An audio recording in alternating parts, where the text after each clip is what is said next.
बिस्मिल्लाहिर्रहमानिर्रहीम, अस्सलाम वालेकुम। अभी हम बनाने लगे हैं दही भल्ले। एक बाउल में हमने दही ले ली है, उसको अच्छी तरीके से मिक्स कर लिया है। इसके अंदर हम नमक ऐड करेंगे। नमक ऐड करने के बाद हम मिर्च ऐड करेंगे। इसमें धनिया, पुदीना और सब्ज़ मिर्ची हमने मिक्स की हुई है। और ये मिक्स करेंगे। अब हम इसके अंदर चाट मसाला ऐड करेंगे। मेहरान का हमने चाट मसाला लिया है, आप हस्बे ज़ायक़ा इसमें यूज़ कर सकते हैं।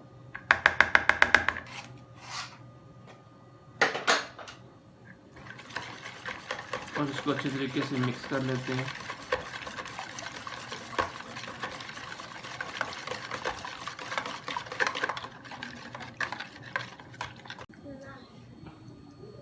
अब हम इसके अंदर कटे हुए प्याज ऐड कर देंगे